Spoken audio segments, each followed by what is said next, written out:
The first time Ambassador Zethkar saw a human, he nearly fainted. Not from fear, though that would come later, but from sheer disbelief that such a creature could exist. The human stood 7 feet tall, its muscles rippling beneath what appeared to be ceremonial armor that gleamed with an almost organic sheen. Its face was a mask of controlled aggression, with eyes that seemed to burn with an inner fire that made Zethkar's own people's bioluminescence look like a dying ember. When it spoke, its voice was deep enough to vibrate through the deck plating of the Galactic Council's flagship. "I am General Marcus Chen, representing the United Earth Defense Force," the creature announced. "We received your call for aid." Zethkar, despite his 4 decades of diplomatic experience across 17 different species, found himself struggling to form words. The human Chen waited patiently, though Zethkar could sense an underlying tension in the being's posture that suggested it was ready to explode into violence at any moment. "Ambassador," Chen continued, his tone remaining level despite the obvious impatience building behind his words, "my people have traveled 3 months to reach this system. We understand there is a crisis that requires immediate attention." Finally managing to collect himself, Zethkar activated his translation matrix and began to speak in the formal cadence required by Council protocol. "General Chen, we are honored by your presence. However, I must confess that there has been some confusion. You see, when we sent the distress call to Earth, we were expecting..." He paused, searching for diplomatic phrasing. "We were expecting a response more in line with the galactic standard for humanitarian aid." Chen's expression didn't change, but somehow the temperature in the room seemed to drop several degrees. "Ambassador, my species doesn't understand the concept of standard when it comes to protecting innocent lives. We understand that the Vrexhai Empire has been systematically exterminating civilian populations across the Outer Rim. We understand that they've ignored all diplomatic overtures and peace treaties. We understand that they've declared their intention to expand their cleansing operations to the core worlds." He leaned forward slightly. "What we don't understand is why you seem disappointed that we've arrived to help." The truth was, Zethkar realized, that he wasn't disappointed, he was terrified. The Galactic Council had indeed sent a distress call to Earth, but it had been more of a formality than anything else. Earth was a backwater world, barely 3 centuries into space travel, populated by a species that had only recently achieved faster-than-light capability. The call had been sent to every member world of the Council, including the handful of associate members like Earth, more as a courtesy than with any real expectation of assistance. What no one had expected was for the humans to actually respond. What no one had been prepared for was the small fleet of ships that had appeared at the edge of the system 3 days ago, ships that registered energy signatures unlike anything in the Council's databases, ships that had politely requested permission to dock and offer assistance. And what absolutely no one had been prepared for was the discovery that humans came from what the Galactic Classification System designated as a Class 12 Death World. The classification system for inhabited worlds ran from Class 1 paradise worlds with perfect atmospheric conditions, no dangerous predators, and climates so mild that most species could survive without technological assistance, all the way up to Class X, which were worlds so hostile that only the most extreme specialist species could survive there, and even then only with significant technological support. Class 12 wasn't supposed to exist. The galactic scientific community had long agreed that it was impossible for sapient life to evolve on worlds more hostile than Class X. The energy requirements alone would make it impossible for a species to develop the surplus resources necessary for civilization, let alone space travel. Earth, according to the initial survey data that had been hastily compiled after the humans' arrival, was a world where the atmosphere was composed of gases that were toxic to most known species, where the gravity was nearly twice galactic standard, where the surface was covered in vast oceans of liquid solvent, and where the weather systems were so violent that they regularly produced storms that could level entire cities. The planet was home to predators that could tear through military-grade armor, plants that could dissolve organic matter on contact, and microscopic organisms that could kill most galactic species within hours. And somehow, impossibly, humans had not only survived on this world, they had thrived. "General Chen," Zethkar began carefully, "perhaps we should discuss the specific parameters of the assistance you're offering. The Council has military forces, of course, but we've always approached conflicts with a preference for diplomatic solutions. The Vrexhai situation is complicated." Chen's laugh was like the sound of grinding metal. "Ambassador, I've reviewed your files on the Vrexhai. In the past 6 months, they've glassed 4 inhabited worlds, killed approximately 2 billion sentient beings, and are currently advancing on a system that houses 12 billion civilians. I'm not seeing a lot of room for diplomatic complexity. Yes, but you must understand, Zethkar pressed, the Vrexai have superior numbers, superior technology, and superior firepower. Our military experts estimate that it would take at least 18 months to assemble a force capable of stopping their advance, and even then, casualties would be enormous. The Council has been hoping to find a way to negotiate a ceasefire, perhaps offer territorial concessions in exchange for. No. The single word hit Zethkar like a physical blow. Chen hadn't raised his voice, hadn't changed his expression, but something in the way he said it made it clear that this was not a negotiation. General, I don't think you understand the scale of what we're dealing with, Zethkar tried again. The Vrexai Empire has over 10,000 warships, each one capable of destroying a planet. They have conquered 17 systems in the past year alone. They have weapons that can. Ambassador, Chen interrupted, let me explain something about my species. We've been fighting wars for our entire existence. We've fought against our environment, against each other, against predators that could eat us, against diseases that could kill us, against weather that could destroy us. We've fought wars with sticks and stones, and we've fought wars with nuclear weapons. We've been fighting for so long that we've forgotten what peace actually looks like. He stood up, and even though Zethkar was sitting, the humans still towered over him. The Vrexai have superior numbers? We've won battles against superior numbers. They have superior technology? We've defeated enemies with superior technology. They have superior firepower? We've turned superior firepower against itself. Chen walked to the viewport that looked out over the assembled council fleet. The ships were impressive, sleek, elegant vessels that represented the pinnacle of galactic engineering. But clustered near the edge of the formation were 5 human ships, angular and aggressive-looking, bristling with weapons systems that didn't appear in any council database. But more importantly, Chen continued, the Vrexai have never fought anyone who comes from a world that spends every day trying to kill them. They've never fought anyone who has to earn their survival. They've never fought anyone who considers violence not as a last resort, but as a tool to be mastered. Zethkar felt a chill run down his spine. General, what exactly are you proposing? Chen turned back to him, and for the first time, Zethkar saw something like a smile cross the human's face. It was not a pleasant expression.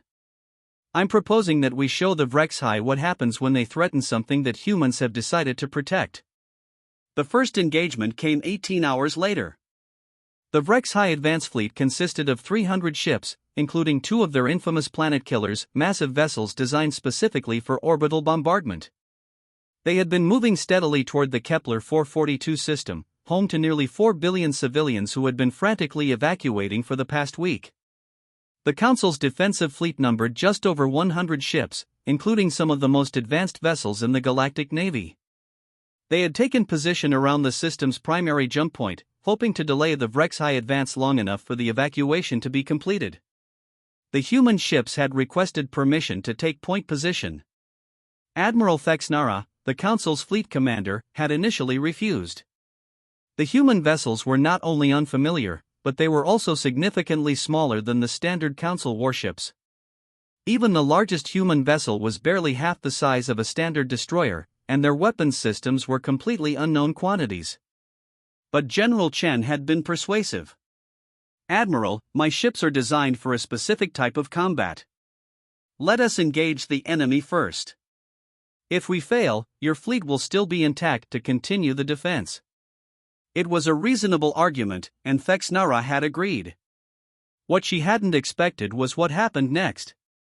The Vrexai fleet dropped out of hyperspace in perfect formation, their massive ships gleaming in the light of the system's star. Their flagship, a vessel nearly 6 kilometers long, immediately began broadcasting the standard surrender demand in 17 different languages. The human response was immediate and devastating.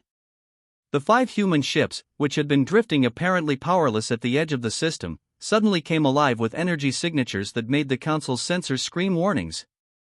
They accelerated toward the Vrexai fleet at velocities that should have been impossible for vessels of their size, their weapon systems charging with power levels that registered as potential sensor malfunctions. "What are those readings?" Thexnara demanded of her sensor operator. "Admiral, I'm showing energy outputs that exceed our maximum theoretical limits. Either our sensors are malfunctioning, or those human ships are somehow channeling the power output of a small star." The first human ship, a vessel that the humans had designated as the UES Olympus, opened fire at a range that was 3 times the maximum effective range of any known weapon system. The beams of energy that lanced out from its weapons arrays were unlike anything in the Council's databases, not the coherent light of laser weapons, not the particle streams of plasma cannons, but something that seemed to tear holes in space itself. The lead Vrexai cruiser, a vessel that had been considered invulnerable to anything short of a direct nuclear strike, simply ceased to exist. One moment it was there, the next it was expanding cloud of superheated gas. "By the 7 moons, Thexnara whispered. What kind of weapons are those?" The answer came from General Chen's voice over the communication channel. "Directed antimatter streams, Admiral. We call them reality erasers. They're designed to deal with things that conventional weapons can't handle." The second human ship, the UES Ares, dove directly into the center of the Vrexai formation. Conventional tactics would have called for maintaining distance, using superior range and firepower to wear down the enemy. The Ares instead seemed to be trying to get as close as possible to as many enemy ships as possible. It worked. The Vrexai ships, designed for long-range bombardment, were not equipped for close-quarters combat. Their weapons systems couldn't track targets that were moving as fast as the human ship, and their shields were optimized for deflecting the kind of energy weapons that the Council used, not the exotic matter-antimatter hybrid weapons that the humans had developed. The Ares tore through the enemy formation like a predator among prey, its weapons systems firing in all directions simultaneously. Each shot was precise, calculated, and utterly devastating. Vrexai ships that had weathered years of combat against Council forces were reduced to scrap metal in seconds. But it was the third human ship, the UES Ragnarok, that truly demonstrated the gulf between human and galactic conceptions of warfare. The Ragnarok was the smallest of the human vessels, barely 300 meters long. It had positioned itself directly between the 2 Vrexai planet killers, vessels that were each over 10 times its size. For a moment, it seemed to be simply floating there, as if its crew had decided to sacrifice themselves in a gesture of defiance. Then it opened fire. The weapon that emerged from the Ragnarok was not a beam or a projectile, but something that seemed to warp space itself. Reality twisted around the point of impact, and both planet killers seemed to implode simultaneously, their massive hulls crumpling inward as if they were being crushed by an invisible hand. "What was that?" Thexnara demanded. "Localized gravity manipulation," Chen replied, his voice carrying a note of satisfaction. "We call it a black hole cannon. It creates a temporary singularity at the target location. Very effective against large, slow-moving targets." The entire engagement lasted less than 4 minutes. When it was over, the Vrexai advance fleet had been completely destroyed, and the human ships were already turning toward the next jump point, ready to continue the attack. The Council fleet hadn't fired a single shot. "General Chen," Thexnara said, her voice carefully controlled, "I think we need to discuss your tactical capabilities in more detail." Chen's response was immediate. "Admiral, this was a reconnaissance engagement. We were primarily gathering intelligence on Vrexai defensive capabilities. The real battle hasn't started yet." The news of the destruction of the Vrexai advance fleet spread through the galaxy like wildfire. Within hours, every major news network was broadcasting footage of the engagement, and within days, every military analyst in the galaxy was trying to understand what they had witnessed. The consensus was disturbing. The humans had just demonstrated military capabilities that exceeded anything in the galactic arsenal by several orders of magnitude. They had weapons that could manipulate gravity, ships that could accelerate to velocities that should have liquefied their crews, and an approach to combat that was unlike anything in the galactic military tradition. But more importantly, they had demonstrated something that the galaxy had never seen before, a species that seemed to actually enjoy warfare. The standard galactic approach to conflict was based on the principle of minimal necessary force. Wars were fought with the goal of achieving specific political objectives with the smallest possible loss of life and resources. Even the most aggressive species in the galaxy viewed warfare as a necessary evil, something to be ended as quickly as possible. The humans appeared to view warfare as an art form. General Chen had established a temporary command center aboard the Council flagship, and over the following days, a steady stream of human officers came and went, discussing tactics and strategy with an enthusiasm that made the Council's military advisors deeply uncomfortable. The key to fighting the Vrexhai, explained Colonel Sarah Martinez, the human tactical officer, is understanding that they're not actually warriors. They're bullies. They've been successful because they've been fighting against species that are fundamentally peaceful. They use overwhelming force against targets that can't fight back, and they've never had to deal with anyone who fights back harder.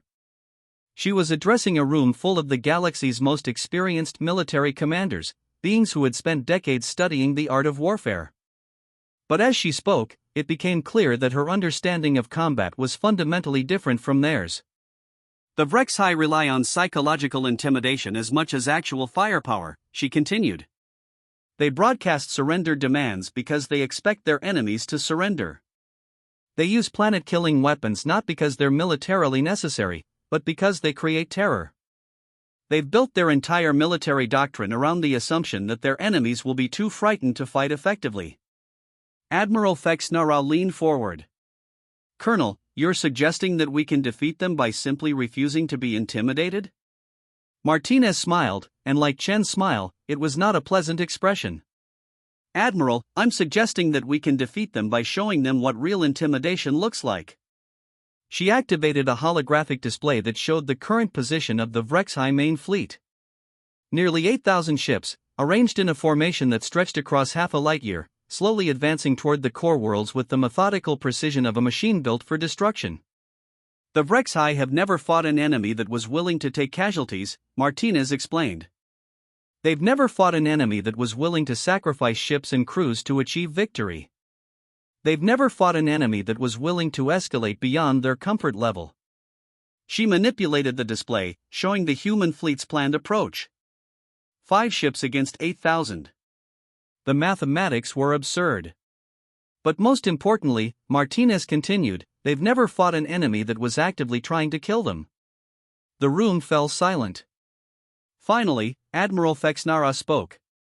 Colonel, I'm not sure I understand the distinction you're making.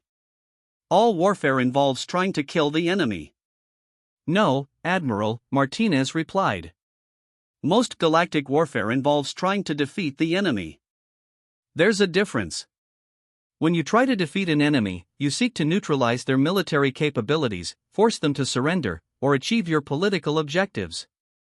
When you try to kill an enemy, you seek to destroy them so completely that they can never threaten you again. She gestured to the display. The Vrexhai have been trying to defeat their enemies. We're going to kill them. The plan that the humans proposed was unlike anything in the galactic military tradition. Instead of attempting to match the Vrexhai's numerical superiority or trying to outmaneuver their fleet, the humans intended to attack directly, at maximum aggression, with the goal of inflicting such devastating casualties that the Vrexhai would be forced to abandon their campaign. The problem with the Vrexhai, explained Commander James Liu, the human strategic planning officer, is that they've never had to deal with an enemy that was willing to accept strategic losses for tactical gains. They plan their operations on the assumption that their enemies will try to preserve their forces. He was standing in front of a tactical display that showed the proposed human attack formation. It was, by any reasonable standard, suicidal.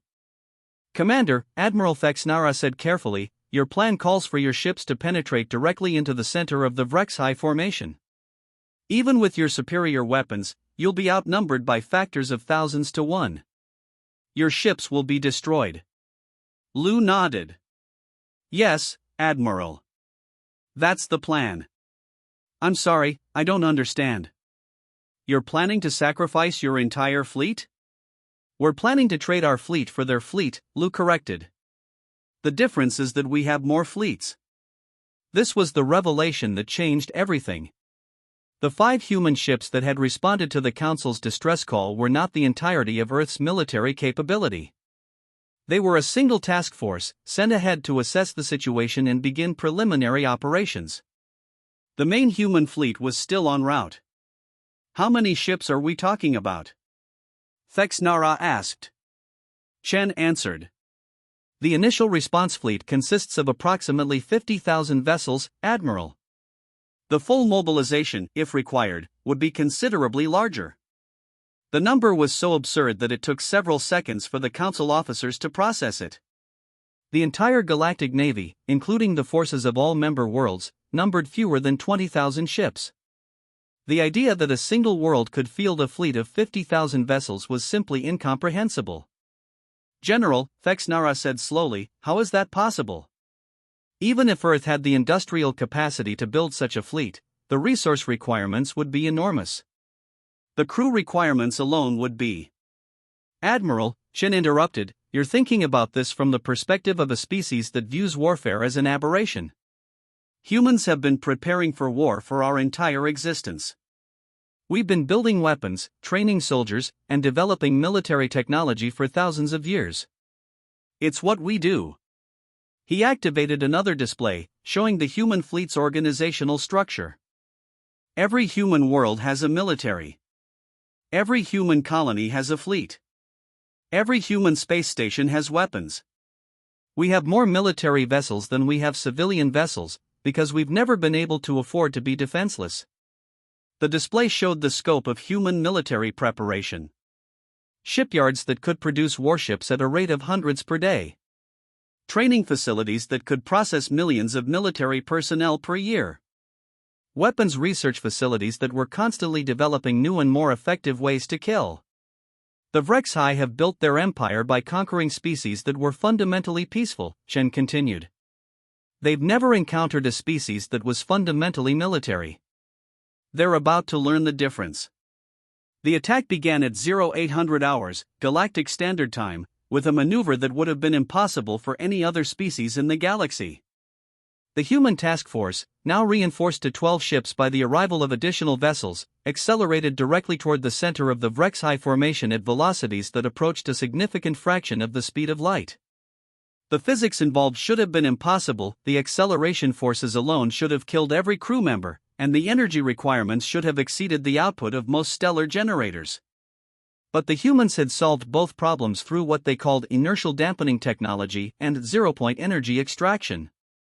The first allowed their crews to survive accelerations that would have turned any other species into a thin paste, and the second allowed them to draw energy directly from the vacuum of space itself. The Vrexhi response was immediate and massive. Every ship in their fleet opened fire simultaneously, creating a barrage of energy weapons that should have been sufficient to destroy anything that moved. The space around the advancing human ships became a maelstrom of coherent light, plasma streams, and particle beams. The human ships flew through it as if it wasn't there. Their shields were unlike anything in the galactic technology base. Instead of deflecting or absorbing incoming energy, they seemed to redirect it, channeling the power of the Vrexhi weapons into the humans' own energy systems.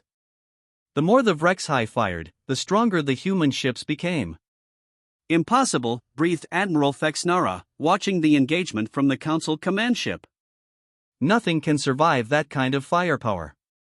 "Admiral," Chen replied, "you're watching a species that evolved on a world where survival required daily combat against hostile environment.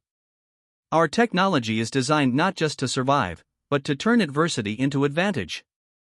The first human ship to penetrate the Vrexhi formation was the UES Nemesis, a vessel that was barely 400 meters long. It dove directly into the center of the enemy fleet, its weapons systems firing in all directions simultaneously. But instead of the precision targeting that the humans had demonstrated in the previous engagement, the Nemesis was using something that could only be described as area effect weapons. Each shot created expanding spheres of destruction that consumed everything within several kilometers. "What kind of weapons are those?" Thexnara demanded. "Quantum cascade reactions," Chen explained.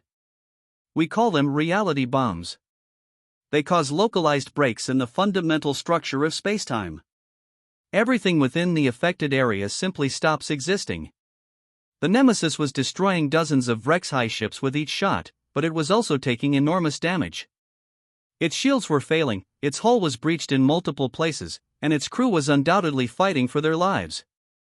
And yet it continued to advance, continued to fire, continued to kill. "General," Thexnara said urgently, "your ship is going to be destroyed. You need to order them to retreat." Chen's response was immediate. "Admiral, the crew of the Nemesis volunteered for this mission. They knew it was a one-way trip. They're not trying to survive, they're trying to kill as many of the enemy as possible before they die." The Nemesis lasted another 3 minutes. When it finally exploded, it took 17 Vrexai ships with it, and the expanding cloud of superheated gas and twisted metal created a gap in the enemy formation that was immediately exploited by the next human ship. The UES Apocalypse flew through the gap, its weapons systems already charging for another devastating attack. Behind it came the UES Armageddon, the UES Devastation, and the UES Annihilation, each ship following the same suicidal attack pattern, each crew determined to inflict maximum damage before their inevitable destruction. It was a type of warfare that the galaxy had never seen before. The humans were not trying to win a conventional victory, they were trying to inflict such devastating casualties that the Vrexai would be forced to abandon their campaign. They were willing to sacrifice their own lives, their own ships, their own futures, for the chance to protect species they had never met. And it was working. The Vrexai fleet, despite its overwhelming numerical superiority, was being torn apart. The human ships were destroying enemy vessels at a rate of hundreds per minute, and the psychological impact of their tactics was beginning to show in the Vrexai response. The alien fleet, which had advanced with the mechanical precision of a machine built for conquest, was beginning to show signs of confusion and panic. Ships were breaking formation, commanders were issuing contradictory orders, and the return fire was becoming less coordinated and less effective. "They're not used to this," observed Colonel Martinez, watching the tactical display with professional interest. "They've never fought an enemy that was willing to die to kill them. They don't know how to respond to suicidal tactics." The turning point came when the UES Ragnarok, the same ship that had destroyed the planet killers in the first engagement, penetrated to the very center of the Vrexai formation and activated what the humans called a stellar catalyst. "What's a stellar catalyst?" Thexnara asked. "It's a device that can cause a star to go supernova," Chen replied calmly. "We use it against heavily fortified positions that can't be destroyed by conventional weapons." The stellar catalyst didn't target the Vrexai fleet directly. Instead, it targeted the system's primary star, causing a chain reaction that would, in approximately 6 hours, result in the complete destruction of the entire system. The Vrexai fleet had 6 hours to evacuate before the star exploded. The problem was that their ships were too damaged to make the jump to hyperspace. The human attack had destroyed their faster-than-light capability, trapping them in a system that was about to become uninhabitable. "General," Thexnara said, her voice tight with horror, "you're going to destroy the entire system. Everything in it will be killed." "Yes," Chen agreed. "That's the point.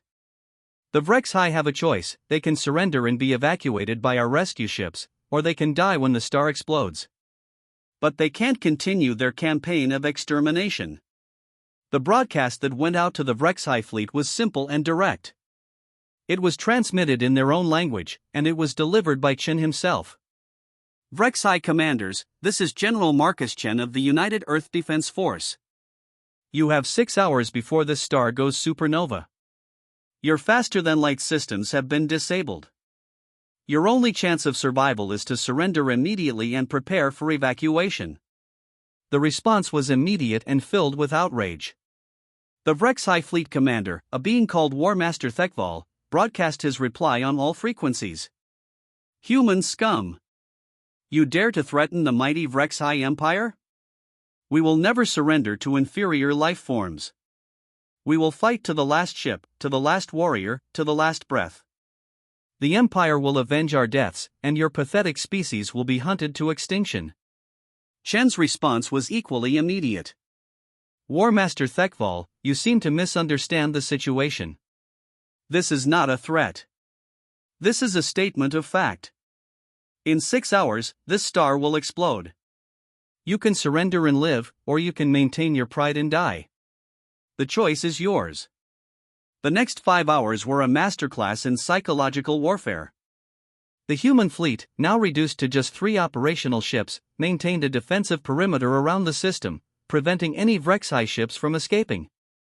But they also kept the evacuation offer open, broadcasting regular updates on the star's deteriorating condition and the time remaining until the explosion. As the hours passed, the discipline of the Vrexhai fleet began to break down. Individual ships began to break formation, some attempting to flee, others attempting to attack the human ships in desperate suicide runs. The War Master's authority was crumbling as his subordinates began to realize that their choice was between surrender and death. With 30 minutes remaining until the stellar explosion, the first Vrexhai ship requested permission to surrender. Within minutes, hundreds of others followed. The War Master himself held out until the final moments, but even he eventually abandoned his flagship and allowed himself to be evacuated. The star exploded exactly 6 hours after the activation of the stellar catalyst, creating an expanding sphere of destruction that consumed everything within several light-years. The Vrexhai fleet, along with their dreams of conquest, was completely destroyed. But the war was far from over. The destruction of the Vrexhai advance fleet sent shockwaves through the galaxy. The news that a single human task force had destroyed over 8,000 enemy ships, using tactics that no one had ever seen before, was almost impossible to believe. But the evidence was undeniable. The system where the battle had taken place was now an expanding nebula of superheated gas and twisted metal, and the few Vrexhai survivors were in human custody, being interrogated about their empire's military capabilities. The reaction from the galactic community was immediate and varied. Some species saw the humans as saviors, beings who had finally found a way to stop the Vrexhai expansion. Others saw them as monsters, beings who were willing to destroy entire star systems to achieve their goals. But the Vrexhai Empire's reaction was the most significant. Within days of the battle, they had declared total war against humanity, committing the entirety of their military forces to the complete extermination of the human species. "They're mobilizing everything," reported Colonel Martinez, reviewing the intelligence reports that were flooding in from across the galaxy. "Every ship, every army, every weapon. They're not just trying to defeat humanity, they're trying to make sure that humans never threaten anyone again." The scale of the Vrexhai response was unprecedented. They were withdrawing forces from every occupied system, abandoning conquered worlds, and stripping their home planets of defenses. The entire empire was being transformed into a single, massive military force with one objective: the complete destruction of Earth and everyone on it. "How many ships are we talking about?" asked Admiral Fexnara, who had been appointed as the Council's liaison to the human fleet. "Our best estimate is approximately 60,000 vessels," Martinez replied. "Including their entire battle fleet, all of their support ships, and every available transport. They're also mobilizing their ground forces, their orbital bombardment platforms, and their planet-killing weapons." The number was staggering. The Vrexhai Empire was committing more military force to the destruction of humanity than they had used in all of their previous conquests combined. "General Chen," Fexnara said, "I have to ask, are you sure your main fleet can handle this? I know you said you had 50,000 ships, but 60,000 Vrexhai vessels is an enormous force." Chen's response was immediate and confident. "Admiral, the Vrexhai have made a critical error. They've decided to fight humanity on humanity's terms. They're coming to us, which means they're going to fight the battle in our home system, using our tactics, against our defenses." He activated a display that showed the Sol system, humanity's home. What Fexnara saw was unlike anything in the galactic database. The system was a fortress, bristling with defensive installations, weapon platforms, and military bases. Every asteroid had been converted into a weapons platform, every planet was surrounded by orbital defenses, and the space between the worlds was filled with automated defense systems. "The Vrexhai think they're attacking a single world," Chen continued. "They're actually attacking a military installation that's been under construction for over 300 years. Earth isn't just our home, it's our final redoubt, our ultimate defensive position." The display showed the scope of humanity's preparations. Millions of weapon platforms, each one capable of destroying capital ships. Thousands of shipyards, each one capable of producing warships at a rate that defied galactic understanding. Billions of military personnel, each one trained to fight in the kind of high-intensity warfare that the galaxy had never seen. But more importantly, Chen added, they're coming to fight us in a system where we don't have to worry about collateral damage. In previous engagements, we've had to limit our weapons usage because we were fighting near inhabited worlds. In the Sol system, we can use our full arsenal. The implications of this statement were terrifying. The weapons that the humans had demonstrated so far, the reality erasers, the black hole cannons, the quantum cascade reactions, were apparently their limited-use weapons, designed for operations where civilian casualties were a concern. General, Fexnara asked carefully, what exactly is your full arsenal? Chen's smile was like the promise of apocalypse. Admiral, you're about to find out. The main human fleet arrived in the Sol system 3 days before the Vrexai attack. What emerged from hyperspace was not just a military force, but a manifestation of humanity's entire approach to warfare. 50,000 ships, each one a masterpiece of aggressive engineering. Vessels that ranged from single-person fighters to massive dreadnoughts that were larger than most space stations. Ships that bristled with weapons that had no equivalent in the galactic database, powered by energy sources that should have been impossible, crewed by beings who had spent their entire lives preparing for this moment. But the ships were only part of the human response. The space around Earth was filled with defensive installations that had been constructed over centuries of preparation. Weapon platforms that could destroy fleets, shield generators that could protect entire worlds, and manufacturing facilities that could produce replacement ships faster than any enemy could destroy them. By the 7 moons, whispered Admiral Fexnara, watching the human fleet take position. How is this possible?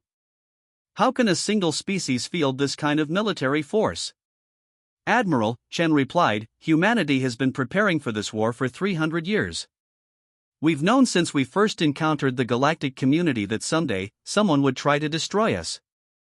We've been getting ready. The scope of human preparation was almost incomprehensible. Every human world was a military base. Every human colony was a weapons factory. Every human space station was a fortress. The species had transformed their entire civilization into a military machine designed for one purpose: survival. The Vrexai made a mistake, Chen continued. They assumed that because we were newcomers to the galactic community, we would fight like newcomers. They assumed that because we came from a single world, we would have the limitations of a single world. They assumed that because we were helping the Council, we were like the Council. He gestured to the display showing the human fleet. They were wrong on all counts. We're not newcomers, we're the product of millions of years of evolution on a world that demanded constant warfare. We're not limited to a single world, we've been expanding and fortifying for 3 centuries.